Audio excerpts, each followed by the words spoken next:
तो भाई पिछले वीडियो में मैंने आपको बताया था कि एक फ़ोन को बेचने में जो है कितना रुपए का प्रॉफिट मिलता है।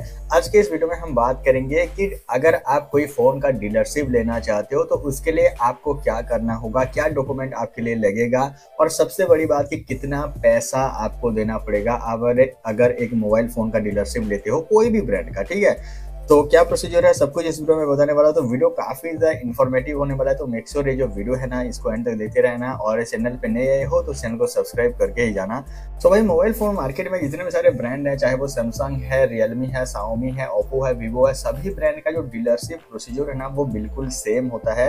यहाँ पे जो डिपॉजिट अमाउंट है उसमें थोड़ा बहुत जो है ऊपर नीचे हो सकता है, बाकी जो रिक्वायरमेंट है जो और जो डॉक्यूमेंटेशन है वो बिल्कुल सेम होता है, ठीक है। अगर हम बात करें डॉक्यूमेंट्स की तो सबसे पहले आपका आईडी प्रूफ लगेगा। आईडी प्रूफ में आप अपना जो आधार कार्ड है, पैन कार्ड है वो दे सकते हो। उसके अलावा आपके शॉप का जो रेंट एग्रीमेंट है वो देना पड़ेगा। अगर खुद के नाम पे शॉप है तो आपको उसका जो डॉक्यूमेंट है वो दिखाना पड़ेगा। उसके अलावा आपको आपके नाम पे या अपने दुकान के नाम पे एक करंट अकाउंट जो है खुलवाना पड़ेगा और करंट अकाउंट का जो चेकबुक होता है ना उसका एक कैंसलेशन चेक जो है ब्रांड को देना होता है, तभी जाके आपको जो डीलरशिप है वो मिलता है। और उसके अलावा सबसे इम्पोर्टेंट जो डॉक्यूमेंट होता है वो होता है जीएसटी नंबर, ठीक है। जीएसटी नंबर आज की डेट पे मैंडेटरी हो चुका है, तो जीएसटी नंबर आपको लेना पड़ेगा, वो फ्री में आप ले सकते हो, ठीक है। तो ये सारा प्रोसीजर होता है। यही डॉक्यूमेंट के साथ में आपको जो एप्लीकेशन है वो देना पड़ता है। अगर हम डिपॉजिट अमाउंट की बात करें तो डिपॉजिट अमाउंट जो है ब्रांड के हिसाब से और आपके डीलरशिप के क्वालिटी के अकॉर्डिंग आपको जो है देना पड़ता है, ठीक है। जैसे कि आप अगर सैमसंग ब्रांड में 50,000 रुपीज डिपॉजिट देके आप अगर कोई भी डीलरशिप लेते हो तो 50,000 डिपॉजिट देके आप वीवो में जो है डीलरशिप नहीं ले सकते, ठीक है। यहाँ पे दोनों का जो टर्म एंड कंडीशन है, दोनों का जो डिपॉजिट प्रोसीजर है वो अलग अलग यहाँ पे होता है। बट अप्रोक्स में आपको एक आइडिया देता हूँ। डीलरशिप जो है टोटल 3 कैटेगरीज में होते हैं। सबसे पहला कैटेगरीज में आप अगर डीलरशिप लेते हो तो उसमें आपको थोड़ा सा हायर डिपॉजिट सिक्योरिटी अमाउंट जो है देना पड़ता है।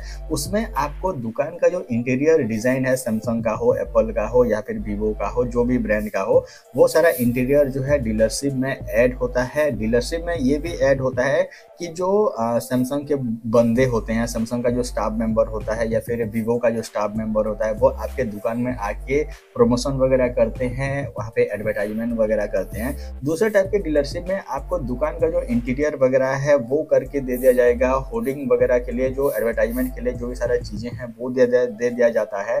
तीसरे टाइप के डीलरशिप में आपको जो है एडवर्टाइजमेंट के लिए थोड़े से मटेरियल दिए जाएंगे। ज़्यादा कुछ आपके डीलरशिप के अकॉर्डिंग एडवर्टाइजमेंट नहीं किया जाएगा। तो इस तरीके से टोटल 3 कैटेगरीज में जो डीलरशिप है वो होता है और उसी अकॉर्डिंग आपको जो सिक्योरिटी अमाउंट है वो पे करना पड़ता है और वो डिसाइड होता है आपके शॉप के लोकेशन के ऊपर, ठीक है। आपका शॉप अगर बहुत ही ज़्यादा सिटी एरिया में है, बहुत ही ज़्यादा यहाँ पे मार्केटिंग है अगर आपके दुकान के ऊपर में, तो आप जो है फर्स्ट कैटेगरी वाला जो डीलरशिप है वो ले सकते हो। नहीं तो आपको सेकंड या फिर थर्ड कैटेगरी के ऊपर में जाना पड़ेगा और उसी हिसाब से आपको जो है सिक्योरिटी अमाउंट लगेगा। अगर हम बात करें अप्रॉक्स एक मिनिमम सिक्योरिटी अमाउंट की तो 90,000 टू 1.5 लाख रुपीस का जो सिक्योरिटी अमाउंट है वो देना पड़ सकता है अगर आप जो है फर्स्ट कैटेगरी का जो डीलरशिप है वो लेते हो। तो उसके अलावा आप अगर सेकंड कैटेगरी का डीलरशिप लेते हो तो वहाँ पे आपको जो है मिनिमम 80,000 रुपीस का जो डीलरशिप है वो देना पड़ता है, जो सिक्योरिटी अमाउंट है वो देना पड़ता है। उसके अलावा आप अगर थर्ड कैटेगरी का जो डीलरशिप है वो लेते हो तो वहाँ पे आपको जो है 50 टू 70,000 के बीच में आपको जो सिक्योरिटी अमाउंट है वो देना पड़ता है। अगर हम ये जो सिक्योरिटी अमाउंट है इसका खेल को थोड़ा सा समझें तो आपसे जो 1 लाख रुपया लिया जा रहा है ना वो सिर्फ और सिर्फ सिक्योरिटी डिपॉजिट होता है। अगर आप इन फ्यूचर जो डीलरशिप है उसको कैंसिल करते हो तो उस केस में आपको आपका जो अमाउंट है ना वो वापस रिफंड कर दिया जाएगा। वो पैसा जो है वो कंपनी लेके नहीं जाता है, वो एक सिक्योरिटी पर्पस के लिए होता है कि आपने उनसे डीलरशिप लिया, वो आपको फोन वगैरह पहुंचाएंगे, आप फोन वगैरह को बेचोगे, उसमें कोई घपला वगैरह ना हो या फिर फोन वगैरह के ऊपर में कोई स्कैम ना हो, इसलिए जो है वहाँ पे सिक्योरिटी अमाउंट जो है दिया जाता है। और विदाउट एनी सिक्योरिटी अमाउंट आपका जो डीलरशिप है ना वो होगा ही नहीं। ये तो हो गया डीलरशिप लेने का प्रोसीजर। अभी मैं थोड़ा सा आपको बताता हूँ कि इसमें काम कैसे किया जाता है। जैसे कि आपने अगर कोई फोन का डीलरशिप ले लिया तो उसके बाद में आपको ऑर्डर प्लेस करना पड़ेगा और आप अपने बिजनेस के अकॉर्डिंग जितने भी सारे मोबाइल फोन के के मॉडल्स है उसके अकॉर्डिंग आप जो है उस ब्रांड के साथ में ऑर्डर प्लेस कर सकते हो। ऑर्डर आप जैसे प्लेस करते हो आपको आपका सारा जो फोन्स है ना वो आपको मिल जाएंगे, चाहे हमने 5 फोन का ऑर्डर दिया हो, 10 फोन का ऑर्डर दिया हो, अलग अलग मॉडल के हिसाब से भी आप ऑर्डर दे सकते हो। ऑर्डर देने के बाद में आपको जो फोन है वो मिल जाएंगे। फोन मिलने के बाद में आपको जो है 15 दिन में और 1 महीने के अंदर में आपको जो फोन का अमाउंट है वो पे करना होता है।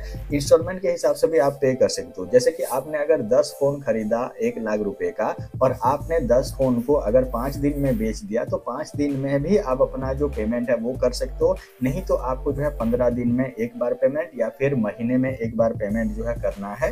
तो इस तरीके से प्रोसीजर होता है डीलरशिप लेने का। और इन केस अगर आप जो है बेच नहीं पाते हो तो उसमें भी कोई खासा दिक्कत जो है नहीं होता है। बस आपको ये ध्यान रखना है कि आप अपने टारगेट के अकॉर्डिंग बेच सको। तो यही सारा प्रोसीजर है डीलरशिप का। और आप अगर डीलरशिप लेना चाहते हो तो सबसे पहले आपके नियरेस्ट एरिया का जो डिस्ट्रीब्यूटर है उसके साथ में आपको कॉन्टैक्ट करना है। डिस्ट्रीब्यूटर के साथ में कॉन्टैक्ट करने के लिए आप जो सिटी है ना वहाँ पे जाके कोई भी दुकान वाला है उससे पूछ सकते हो कि डिस्ट्रीब्यूटर यहाँ का इस ब्रांड का कहाँ पे है या फिर कौन बंदा है, उसके साथ में कॉन्टैक्ट करके ये कर सकते हो। उसके अलावा आप गूगल के ऊपर में भी सर्च कर सकते हो और हर एक ब्रांड का एक कस्टमर केयर नंबर होता है। तो कस्टमर केयर नंबर पे भी आप जो है कॉल करके एक आइडिया ले सकते हो कि आपके एरिया में जो डिस्ट्रीब्यूटर है वो कहाँ पे है और कैसे आपको जो है कॉन्टैक्ट कर लेना है। तो ये सारा प्रोसीजर होता है डीलरशिप का और डीलरशिप लेने का भी। तो गाइस उम्मीद है आपको ये जो वीडियो है ये पसंद आया होगा। वीडियो अगर आपको अच्छा लगा तो वीडियो को लाइक और चैनल को सब्सक्राइब कर सकते हो। मिलते हैं लेकिन से इंटरेस्टिंग सा वीडियो में, तब तक के लिए thank you for watching guys, thank you.